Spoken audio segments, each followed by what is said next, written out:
Hi friends, welcome to DG సేవపే. ఈరోజు వీడియోలో నేను మీకు చూపించబోయేది ఏంటంటే మంత్ర బయోమెట్రిక్ డివైస్ ఏ విధంగా ఇన్స్టాల్ చేసుకోవాలని చూపించబోతున్నాను. సో ముందుగా మన కంపెనీలో అయితే మంత్రకి సంబంధించి మంచి ఆఫర్ అయితే రన్ అవుతుంది ప్రజెంట్.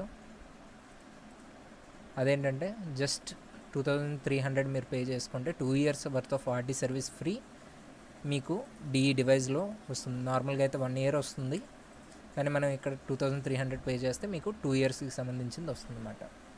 ఓకే, ఎవరికైనా కావాలంటే అక్కడ స్క్రీన్ మీద ఉన్న నెంబర్కి డైరెక్ట్గా విజిట్ చేయండి, లేదంటే ఈ వెబ్సైట్కి వచ్చినా సరే మీకు తెలుస్తుంది. Okay, digisevape.co.in. సో ముందుగా మొబైల్లో యూజ్ చేసేవారు ఎవరైనా ఉంటే ప్లేస్టోర్కి ఈ విధంగా ప్లేస్టోర్ ఓపెన్ చేసుకున్నాక యాప్ మంత్ర ఆర్డీ సర్వీస్ అని సెలెక్ట్ చేసుకోండి. ఓకే, ఇది ఇన్స్టాల్ చేసుకుంటే సరిపోతుంది. ప్లస్ మన డిజిసేవపే యాప్, అప్పుడు మీరు ఈజీగా సర్వీస్ని రన్ చేసుకోవచ్చు. ఇంకా వేరే ఏం అవసరం లేదు, only Mantra RD service is enough. Okay, ఇంకో విషయం, మంత్ర ఆర్డీ సర్వీసు మొబైల్లో ఓపెన్ చేసిన దాని తర్వాత ఈ విధంగా చూపిస్తుంది అన్నమాట. చూడండి, internet available, management server reachable, device not connected, ఇలా చూపిస్తుంది అన్నమాట. ఈ 3 గ్రీన్ ఉంటే డివైస్ కనెక్ట్ అవునట్టు. ఓకే, అలా కాకుండా ఇది రెడ్ ఉంది చూసారా, ఇప్పుడున్న కొత్త మొబైల్స్ అన్నిటికీ కూడా ఓటీజీ సెట్టింగ్స్ అన్నవి ఆన్ చేసుకోవాలి. అది ఎలాగ అంటే ఫోన్ సెట్టింగ్స్ ఓపెన్ చేసి ఓటీజీ సెట్టింగ్ ఆన్ చేసుకుంటే అప్పుడు డివైస్ అన్నది కనెక్ట్ అవుతుంది. అంతే తప్ప ఇది మేజర్ ప్రాబ్లం ఏం కాదు. ఒక్కొక్కసారి మధ్యలో ఉన్న ఓటీజీ కేబుల్స్ ప్రాబ్లం వస్తాయి, ఆ కేబుల్స్ మార్చుకుంటే మీకు ఇంకా ఎటువంటి ప్రాబ్లం ఉండదు. ఓకేనా, డివైస్ పోవడం అనేది చాలా అరుదు.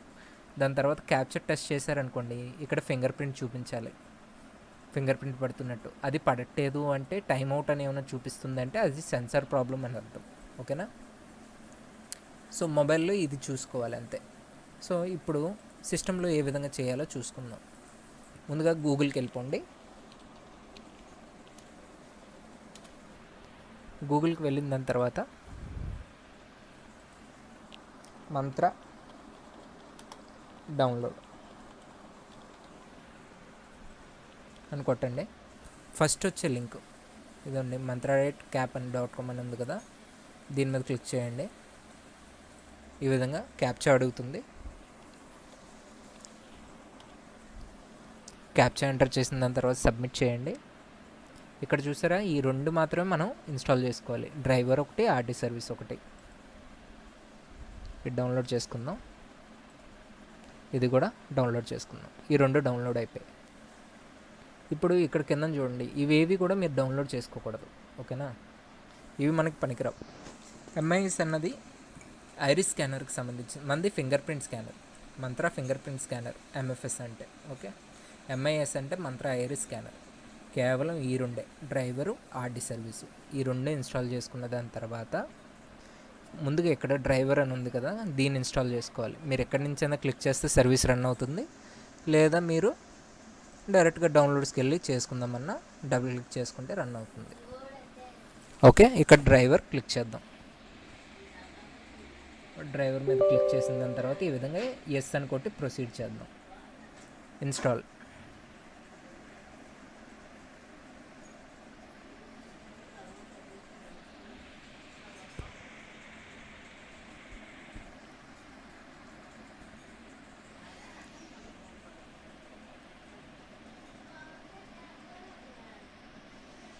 కొంతమందికి ఈ డ్రైవర్ ఇన్స్టాల్ అవ్వదు, ఓల్డర్ వర్షన్ విండోస్ 7 అది ఏమైనా వాడితే మీకు ఇన్స్టాల్ అవ్వదు అన్నమాట. సో అప్పుడు ఏంటంటే ఓఎస్ అన్నది అప్డేట్ చేసుకోండి. ఓకే, అదొకటే మేజర్ ప్రాబ్లం, ఓల్డర్ వర్షన్స్కి సరిగ్గా సెట్ అవ్వదు. ఓకే, అప్డేటెడ్ వర్షన్స్ ఉండవు అన్నమాట. సో అలాంటప్పుడు మీకు కొంచెం ప్రాబ్లం ఫేస్ అవుతుంది. సిస్టంలో వాడినప్పుడు ఈ 2 మీరు ఇన్స్టాల్ చేసుకోకపోతే డ్రైవర్, ఆర్డీ సర్వీసు, మంత్ర డివైస్ వర్క్ అవ్వదు. యాప్లో మొబైల్లో ఏంటంటే ఓన్లీ ఆర్డీ సర్వీస్ ఒకటి ఉంటే చాలు, ఇంకేది కూడా మీకు అవసరం ఉండదు. ఓకే, ఫినిష్ కొట్టండి. ఫినిష్ కొట్టిన దాని తర్వాత ఈ విధంగా మనకి చూసారా, సీరియల్ నెంబర్ అది ఫెచ్ అయిపోతుంది. ఇక్కడ మీరు చేసేది ఏముండదన్నమాట, ఒక్కసారి టెస్ట్ క్యాప్చర్ చేసుకోవాలి. ఓకే, చూడండి, సక్సెస్ఫుల్గా తంబేసాం, నా ఫింగర్ ప్రింట్స్ అన్నీ బాగా పడే. ఓకే, క్యాప్చర్ చేసుకున్నాం. ఇక్కడ అన్ని ఇనిషియలైజ్ ఇది ఏమీ చేయరు, జస్ట్ దీన్ని ఎగ్జిట్ కొట్టేయండి. ఓకేనా, ఇప్పుడు next step RD service install చేయాలి. ఎస్ కొట్టండి. Next install.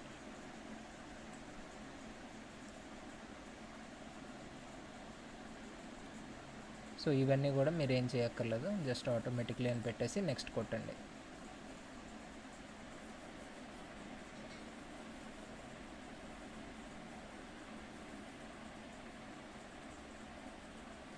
ఓకే, ఇది ఇన్స్టాల్ అయిపోయినట్టే.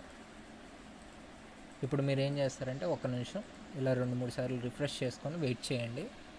ఇక్కడ ఒక మెసేజ్ రావాలి ఆటోమేటిక్గా, ఏంటంటే రీస్టార్ట్ అవుతుంది డివైస్.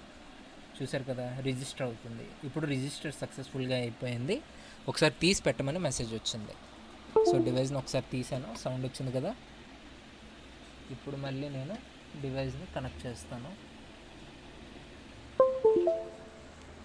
డివైస్ని కనెక్ట్ చేశాను. మళ్ళీ వెయిట్ చేయాల్సి ఉంటుంది.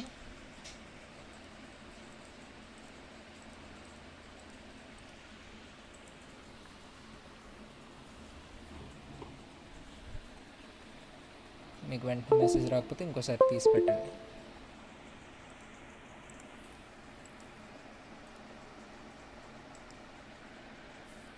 సో ఇంకా సక్సెస్ఫుల్ అని మెసేజ్ రావట్లే. ఇక్కడ మేనేజ్ మీదకి వెళ్దాం. మై కంప్యూటర్ కానీ దిస్ పీసీ అని ఉంటుంది, దాని మీద రైట్ క్లిక్ చేసి మేనేజ్కి వెళ్తాం. సర్వీసెస్ అని ఉంటుంది, సర్వీసెస్ అండ్ అప్లికేషన్. ఇక్కడ సర్వీసెస్ ఓపెన్ చేయండి. కేవలం ఇక్కడ ఆటోమేటిక్గా మెసేజ్ రాకపోతే మీరు అప్పుడు ఇక్కడ వరకు వెళ్ళాల్సి ఉంటుంది. ఇక్కడ ఇది ఏదో ఒక దాని మీద క్లిక్ చేసి ఎం మీద క్లిక్ చేస్తాం. మంత్ర ఏబిడిఎం అని ఉంది కదా, ఇక్కడ రీస్టార్ట్ చేయాలి. రైట్ క్లిక్ చేసి రీస్టార్ట్, లేదా ఇక్కడ పక్కన రీస్టార్ట్ అని ఉంది కదా, ఈ మెసేజ్ అన్న మనం యూజ్ చేయొచ్చు.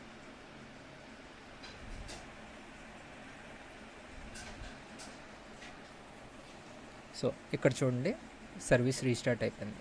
Framework is ready to use. నార్మల్గా ఇది నేను అంతా చేయకుండానే ఇది రావాలి, బట్ నా సిస్టంలో 2 డివైజులు రన్ అవుతున్నాయి కాబట్టి నేను కొంచెం అది అడ్జస్ట్ చేయాల్సి వచ్చింది. ఓకే, సో ఇప్పుడు ఇది అయిపోయింది. ఇప్పుడు మన ఏఈపిఎస్ లాగిన్ చేసుకుందాం. వెబ్సైట్ కొట్టి .co.in AEPS login, user ID password enter చేస్తాం, లాగిన్ చేస్తాం. లాగిన్ సక్సెస్ఫుల్గా అయిపోయింది. కేవైసీ కంప్లీట్ చేయని వాళ్ళు కేవైసీ కంప్లీట్ చేయండి. సర్వీసెస్, నెక్స్ట్ యూనిఫైడ్, మంత్ర డివైజే ఉంది. ఇప్పుడు క్యాప్చర్ పెడతాం. Device not ready. సో ఇక్కడ నేను ఏం చేయాలి అంటే, నా 2 డివైస్ మార్ఫో డివైస్ ఉంది నా దగ్గర, దాన్ని నేను స్టాప్ చేసుకోవాలి. సేమ్ ఇక్కడ మై కంప్యూటర్ మీద రైట్ క్లిక్ చేసి సర్వీస్ అండ్ అప్లికేషన్కి వస్తాను కదా, ఇక్కడ మార్ఫో డివైస్ని పూర్తిగా నేను ఆపుకుంటే అప్పుడు నాకు మంత్ర డివైస్ అన్నది రన్ అవుతుంది. Mantra AVDM restart.